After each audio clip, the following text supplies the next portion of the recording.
함께 하나님을 예배하겠습니다. 내가 여호와의 이름을 전파하리니 너희는 우리 하나님께 위엄을 돌릴지어다. 그는 반석이시니 그가 하신 일이 완전하고 그의 모든 길이 정의롭고 진실하고 거짓이 없으신 하나님이시니 공의로우시고 바르시도다. 거룩하신 하나님, 쪽빛 하늘에 눈부시게 빛나는 구름이 일어나고 있습니다. 가을바람을 따라 들꽃들이 춤을 추는 너무나도 좋은 계절을 허락해 주시니 감사합니다. 오늘 저희는 아름다운 가늘의 전경 뒤에서 우주 만물을 다스리시는 하나님의 손길을 봅니다. 푸른 하늘과 빛나는 구름과 아름다운 꽃보다 더 사모할 주님의 말씀을 듣기를 원합니다. 은혜를 사모하는 모든 성도를 기쁘게 맞아주시며 신령한 은혜로 채워주옵소서. 예수님의 이름으로 기원하옵나이다. 아멘.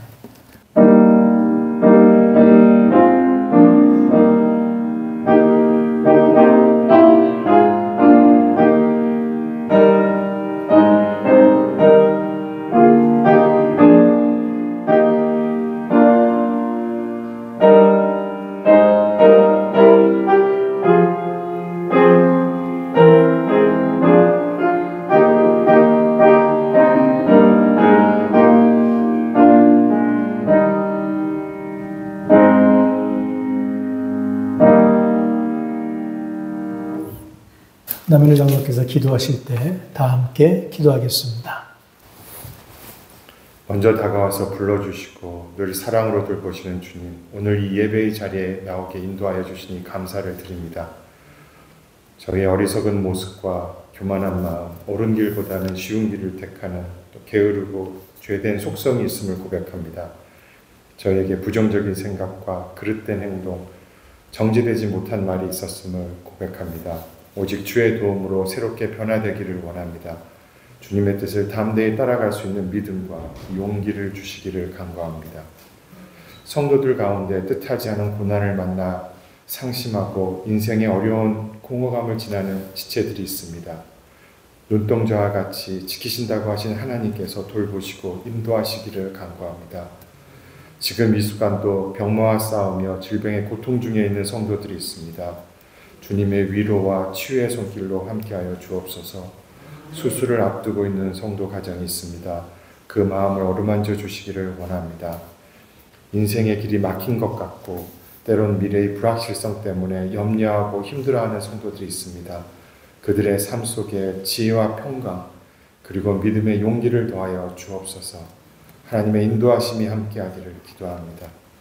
하나님의 뜻과 섭리 가운데 이곳에 세우신 교회를 위해 기도합니다. 기도함으로 그리고 모여 교제함으로 때로는 서로 세워주고 이끌어줌으로써 하나님 앞에서 아름다운 공동체로 성장할 수 있도록 인도하여 주시옵소서. 예배를 위하여 기도합니다. 이 예배 가운데 성령께서 임재하여 주셔서 은혜가 가득한 예배가 되기를 원합니다.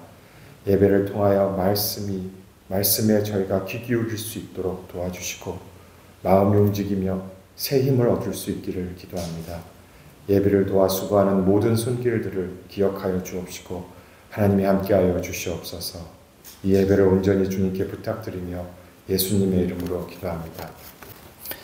이 시간 우리에게 주신 하나님 말씀 구약성경 미가서 6장 8절, 신약성경 데살로니가 전서 5장 14절로 18절의 말씀입니다. 하나님의 말씀을 교독하겠습니다.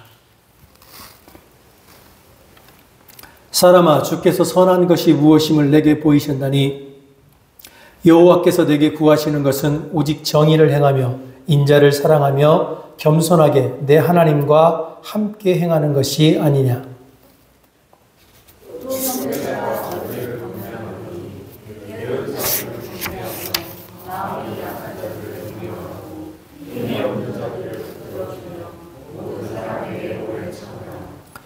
상가 누가 누구에게든지 악으로 악을 갚지 말게 하고 서로 대하든지 모든 사람을 대하든지 항상 선을 따르라. 쉬지 말고 기도하라.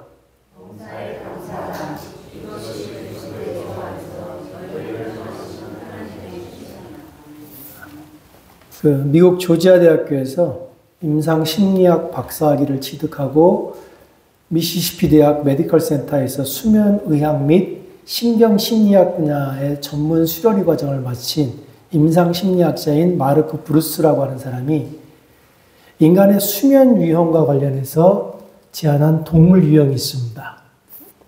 인간의 잠자는 그 스타일, 삶의 스타일을 살피니까 그 유형이 곰, 사자, 늑대, 그리고 돌고래 유형으로 구분이 된다고 합니다. 사람 중에 약 50% 정도가 곰 유형에 속하는데요. 이 사람들은 해가 뜨고 지는 그 리듬에 맞춰서 생활한다고 합니다. 그래서 낮에 활동하는 것에 굉장히 강점을 보인다고 하죠. 두 번째 유형이 사자 유형인데 이 사자 유형 사람들은 아침형 인간이라고 하는 사람들입니다. 아침 일찍 일어나서 이른 아침에 활력이 굉장히 높고 해가 떨어지는 저녁이 되면 빨리 피곤해지는 유형의 사람들을 사자 유형이라고 그런다 합니다. 세 번째 유형이 이제 늑대 유형인데 늑대 유형은 우리가 많이 쓰던 말로 저녁형 인간입니다. 아침에 일어나는 걸 무척 힘들어하고 유독 아침에는 집중력을 발휘하는데 어려움을 겪습니다. 그런데 밤이 해가 떨어지고 밤이 되기 시작하면 느닷없이 창의력이 솟아나고 모든 일에 깊이 몰두하는 경향이 있다고 합니다. 그리고 마지막이 이제 돌고래 유형인데 돌고래 유형의 특징이 불면증을 겪는 사람들이 많답니다. 이런 사람들은 깊은 잠을 자는 걸 되게 어려워하고 깊은 잠을 자는 걸 되게 어려워하기 때문에 항상 일상에서도 예민하고 낮에도 쉽게 피로를 느낀다고 합니다. 여러분은 어떤 유형에 속하는 것 같습니까? 제가 이 글을 읽다가 저도 궁금해서 나는 어떤 유형에 속하는가 하고 한번 살펴봤습니다. 일단 저는 한번 잠이 들면 여기도 토네이도 경보 오죠? 저희 동네만 오나요? 저희 동네는 토네이도 경보가 자주 옵니다. 저희 집 앞에 그 나무가 두 그루가 있는데 한 그루가 이제 부러져 갖고 떨어질 정도로 토네이도가 얼마 전에 왔었거든요. 근데 저는 평온하게 잤습니다. 토네이도 경보가 부는지 나무가 부러지는지 집이 흔들리는지 개의치 않고 깊이 잡니다. 그러니까 저는 저녁 늦게 자는 사람이죠. 저녁 일찍 어저께도 오후 3시에 잠이 들어서 오늘 8시에 일어났는데 되게 피곤합니다. 그리고 아침에는 늦게까지 자야 돼요. 제가 평일에는 11시 정도까지 잡니다. 컨디션 좋은 날은 11시 반까지 자고. 그리고 이제 저녁에 그러면 좀 집중력을 발휘해야 되는데 저는 태어나서 지금까지 단 한 번도 집중력을 발휘해 본 적이 없어요. 그냥 늘 되는 대로 삽니다. 그럼에도 불구하고 푹 자고 일어나면 딱 잠에서 깬 순간은 컨디션이 굉장히 좋습니다. 그 좋은 컨디션을 가지고 샤워를 딱 하고 나오면 사는 게 힘들어집니다. 다시 자고 싶어져요. 제가 제 삶을 쭉 살펴봤어요. 살펴봤더니 하루 중에 제가 올바른 정신, 맑은 정신을 가지고 사는 시간이 약 2시간 정도더라고요. 그리고 나면 나머지 시간은 힘들어하고 어려워합니다. 제가 집에서 일어나서 주일에 교회까지 오는데 딱 2시간이 걸립니다. 제가 지금 제정신이 아니라는 말씀을 드리는 겁니다. 그래서 이 모든 연구와 이 조사를 통해서 제가 밝혀낸 게 있습니다. 저는 곰도 사자도 늑대도 돌고래도 아닙니다. 그저 비루한 몸뚱이를 가지고 있을 뿐입니다. 곰이든 사자든 늑대든 돌고래든 비루한 몸뚱이든 모든 사람들에게 공통점이 하나 있습니다. 그건 모든 사람이 결국은 나이가 든다고 하는 겁니다. 그런데 오래전 사람들은 사람이 나이가 들어가면서 그 사람의 몸에 새겨진 세월의 흔적인 주름진 손등, 조금은 굽어진 어깨, 쉽게 피곤해지는 눈, 이런 것들은 그 사람의 육신이 늙어가는 것을 의미하는 동시에 그 사람의 인격이 성숙하는 것이라고 믿었습니다. 그런데 성서는요, 사람의 성장, 성숙, 자라난다라고 하는 것을 그 사람의 지식이 많아지는 것도 그 사람이 더 나은 사람이 되는 것도 아니라고 말합니다. 성선이 말하는 성장이라고 하는 건 인간이 하나님 앞에서 자신의 무지와 자신의 연약함을 고백하고 내가 하나님의 손길, 하나님의 은혜 없이는 한 걸음도 제대로 나아갈 수 없다는 자신의 한계를 깨닫는 것, 그것을 성숙이라고 말합니다. 성숙이라고 하는 건 한 그루의 나무가 자라서 울창한 숲이 되는 것과 비슷합니다. 숲이 울창해지면 자연스럽게 그곳으로는 새와 짐승이 모여듭니다. 왜냐하면 그곳은 풍성한 먹이와 안정감이 있기 때문입니다.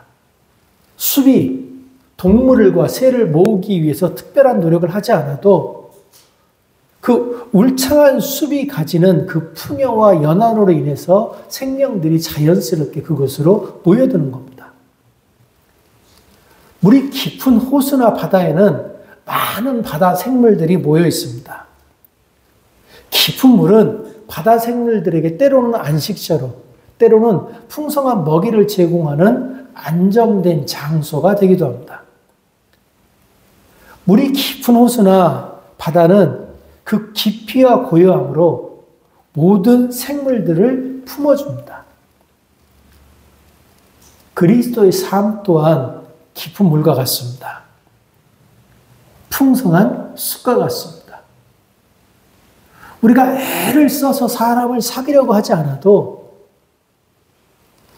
물이 깊으면 물고기가 모여들고 숲이 풍성하면 새와 짐승이 모여드는 것처럼 우리가 하나님 앞에 붙들려서 하나님의 사람이 되면 우리 주위에 사람들이 저절로 몰려들게 되어 있습니다. 그런데 우리는 종종 이 단순한 진리를 잊고 살아갑니다. 그래서 우리는 스스로를 훈련하고 단련해서 내가 하나님 앞에 조금씩 더 나아감으로 성숙한 사람이 되려고 하긴 그런 노력보다는 타인의 시선을 사로잡기 위해서 노력하거나 아니면 반대로 절제를 잃어버린 방만한 삶을 살아갑니다. 그 결과로 우리의 삶은 무성한 숲이 아니라 황폐한 들판이 되고 깊은 연못이 아니라 메마른 웅덩이가 되어버리곤 합니다. 바로 이 지점에서 선지자 미가의 말이 우리에게 빛처럼 다가옵니다. 여호와께서 내게 구하시는 것은 오직 정의를 행하며 인자를 사랑하며 겸손히 내 하나님과 함께하는 것이라. 하나님을 따르는 사람은 타인의 환심을 사기 위해서 자신의 인생을 허비하는 사람이 아니라 풍성한 숲이나 깊은 물처럼 자연스럽게 생명이 자기 주변으로 모여들게 하여 함께 풍성한 삶을 살아가는 사람입니다. 마가는 이 진리를 정의를 행하라, 인자를 사랑하라, 겸손히 하나님께 행하라, 하나님과 함께 행하라는 세 가지로 압축해서 선언했습니다. 이 선언은 단순한 도덕 규범이 아니라 하나님의 마음을 품고 살아가라는 부르심입니다. 마가의 이 선언은 추상적인 명령이 아니라 하나님께서 느끼시는 정의에 대한 갈망, 사랑의 애통, 그리고 겸손의 기쁨을 세상 속에 드러내라는 울부짖음입니다. 정의를 행하라. 이건 단순히 조금 선한 일을 행하라 라는 말이 아닙니다. 정의를 잃어버린 자는요, 자기 눈앞에 있는 이익과 욕망에 매몰돼서 마치 짐승을 쫓느라 태산을 보지 못하는 사람과 같습니다. 탐욕과 시비에 사로잡혀 있는 사람은 곧 자기 손에 잡힐 듯한 그 성취를 뒤쫓아가지만 결국은 자기가 어디로 달려가고 있는지조차도 알지 못한 채 죽음의 길로 향합니다. 마이크 셀던의 정의란 무엇인가라는 책이 있습니다. 이 저자는 이 책에서 정의를功利주의적 계산이나 개인의 자유로만 설명할 수 없다라고 말합니다. 그는 정의는 공동체가 함께 토론하면서 무엇이 참으로 선한 삶인가를 공동체 안에서 서로 묻고 공공선을 향해서 나아가는 과정 속에서 발견 그런 것이다 라고 주장을 합니다. 기독교의 정의 역시 이 지점에서 더 깊어집니다. 성경이 말하는 정의는 단순한 분배의 문제가 아닙니다. 성경이 말하는 정의는 하나님의 뜻에 따라 이웃을 사랑하고 공동체를 살리는 방향으로 우리의 삶을 정렬해 가는 것에 관한 겁니다. 곧 하나님의 정의란 사람을 살리고 세상을 새롭게 하는 공공선을 행하는 것이면서 이는 그리스도 예수의 십자가 안에서 온전하게 드러났던 것입니다. 그래서 정의를 행한다는 건 눈앞의 욕망과 탐욕에 머무르지 않고 하나님이 원하시는 거룩한 방향, 공의와 사랑이 어우러진 길을 따라가는 것에 관한 것입니다. 제가 이 방향에 관한 얘기를 몇 번 말씀드리는데 기독교에서 중요한 건 방향에 관한 겁니다. 논어에 이런 말이 있습니다. 도가 이것이 도다라고 정의되는 순간 더 이상 도가 아니다. 우리가 하나님에 대해서 하나님은 이런 분이다라고 정의하려고 노력해야 되지만 하나님은 이런 분이다라고 정의되는 순간 하나님은 더 이상 하나님이 아니시게 됩니다. 기독교의 정의는 정의란 이것이다 라는 것을 살아가는 것이 아니고 하나님께서 원하시는 그 뜻을 이루기 위해서 끊임없이 우리의 방향을 수정하는 가운데서 일어난다는 겁니다. 이런 정의와 관련해서 칼빈은 신앙인의 사회적 책무를 강조하면서 기독교인은 단순히 교회의 구성원으로서만 아니라 사회인의 이름으로 사회에 참여해야 한다라고 말합니다. 기독교 강요에서 이렇게 말합니다. 그리스도인은 이 세상의 시민으로도 부름을 받았으므로 하나님께서 세우신 질서에 참여하여야 한다. 신앙과 삶은 분리될 수 없습니다. 또 시편 주석에서는 이렇게 말합니다. 하나님은 우리를 공동체 속에 두셨으며 우리 각자가 맡은 처지에서 이웃의 유익을 위해 힘쓸 것을 명하셨다. 인자를 사랑하라는 말씀은요. 숲이 울창하지 못하면 짐승과 새들이 떠나고 사랑이 없는 공동체는 아무리 사람이 많아도 메마른 공동체와 같다는 메마른 웅덩이와 같다는 말을 떠올리게 합니다. 인자를 사랑하라는 말은 단순한 친절이나 인간적인 애정에 관한 게 아닙니다. 이 인자를 사랑하라는 말은 언약에 기초한 신실한 사랑, 곧 변함없는 자비와 은혜를 말합니다. 인자를 사랑하라는 말은 단순히 호의적 감정을 가지라는 말이 아닙니다. 우리를 사랑하시고 우리를 구원하기로 결정하신 후 단 한순간도 흔들리지 않는 그 하나님의 언약, 그 언약적 사랑 안에서 기뻐하고 즐거워하라는 요청입니다. 인자를 사랑하라는 이 말씀은 인간적 조건이나 우리가 처한 상황에 따라서 흔들리는 사랑이 아니라 끊임없이 우리를 사랑하시는 그 하나님의 변함없는 사랑에 기초하기 때문에 서로를 향한 우리의 사랑도 끊이지 않고 변하지 않아야 한다는 말을 하는 겁니다. 예수님은 이 말씀을 이렇게 확장하셨습니다. 내가 원하는 것은, 하나님이 원하는 것은 긍휼이지 제사가 아니다. 인자를 사랑하라는 말씀은 단순한 예식적 행위가 아닙니다. 관계와 사랑을 우선시하는 삶입니다. 이 말을 사도 바울은 고린도 13장에서 사랑을 신앙의 본질로 선포하면서 아무리 우리에게 큰 은사와 큰 능력이 있어도 사랑이 없으면 아무것도 아니다라고 말합니다. 세 번째, 겸손히 내 하나님과 함께 행하라. 이 말씀은 겸손을 잃어버린 영혼은 생명을 잃어버린 샘과 같다는 말입니다. 그래서 이 겸손으로 번역된 히브리어가 있는데요.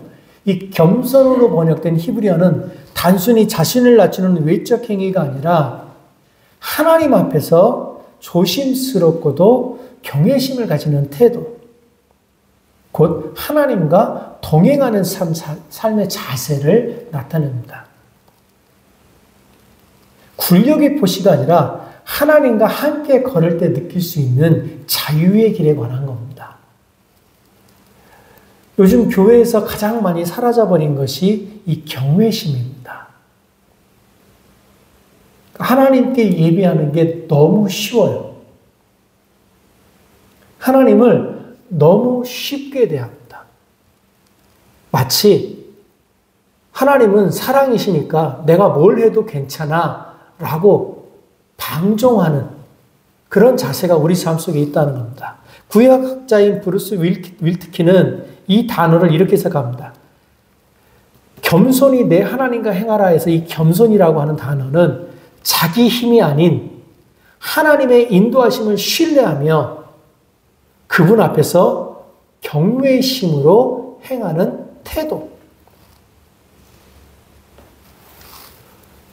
결국 겸손하다고 하는 건요, 하나님과 나의 관계에서 내 위치가 어디에 있는지를 명확하게 안다는 겁니다.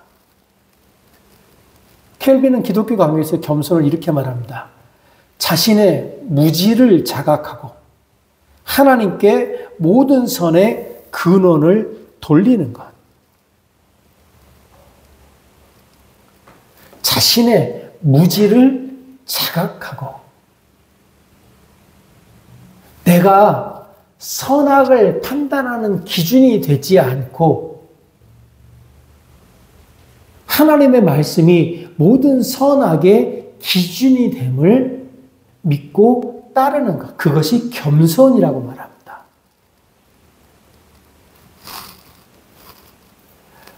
하나님이셨던 예수 그리스도조차도 바울의 말에 따르면 자기를 낮추사 죽기까지 복종하셨습니다.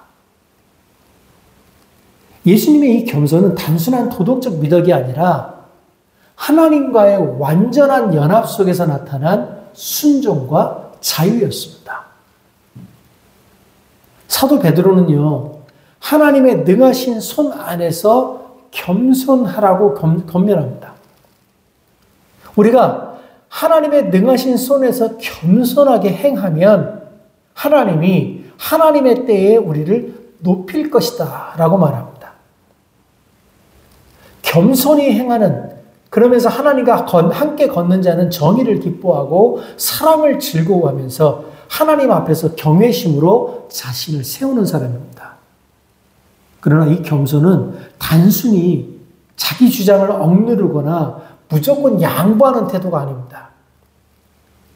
너무나 방만하게 사는 게 자유가 아닌 것처럼, 너무나 자유하게 사는 게 절제가 아닌 것처럼 지나치게 인내하는 것도 절제가 아닙니다. 겸손이라고 하는 건 하나님의 뜻에 따라서 삶의 질서를 세워가는 것이며 그 질서 속에서 옳음과 사랑의 균형을 지켜가는 태도입니다. 정의를 행하며 인애를 사랑하며 겸손히 하나님과 함께 행하라. 그렇다면 우리는 이 세 가지 명령을 어떻게 평생 행하며 살 수 있습니까? 이 말씀을 묵상할 때 제 머릿속에 떠올랐던 말씀이 이 말씀입니다. 항상 기뻐하라. 쉬지 말고 기도하라. 범사에 감사하라. 이것이 그리스도 예수 안에서 너희를 향하신 하나님의 뜻이니라. 바울의 이 세 마디는 미가가 말하고 있는 세 덕과 다르지 않습니다. 기쁨은 인애를 낳고 기도는 정의로 이끌며 감사는 겸손을 가능케 합니다. 그리고 이 세 가지는 결코 우리의 결심만으로는 오래 유지되지 않습니다. 우리가 느끼는 기쁨은 현실의 무게 앞에서 흐려지고 우리의 기도는 피곤함에 밀려서 멈추게 되며 우리의 감사는 억울함 앞에서 무너집니다. 그래서 참된 기쁨, 참된 기도, 참된 감사는 성령 하나님의 역사 없이는 불가능합니다. 오직 그리스도 안에 있는 자만이 이 불가능을 감당할 수 있는 능력을 받게 됩니다. 다시 한번 말씀드리지만 우리의 의지와 각오로는 결코 이 길을 끝까지 갈 수 없습니다. 우리가 오직 예수 그리스도 안에 머물 때 이 삶이 가능해집니다. 그래서 우리 고백해야 합니다. 주님, 나를 정의롭고 인애가 깊은 사람으로 만들어 주소서. 내가 어느 순간에도 겸손하게 주님과 동행하게 하소서. 그리하여 기쁨과 기도와 감사로 내게 주어진 내 삶의 길을 끝까지 걸어가게 하소서. 기도하겠습니다.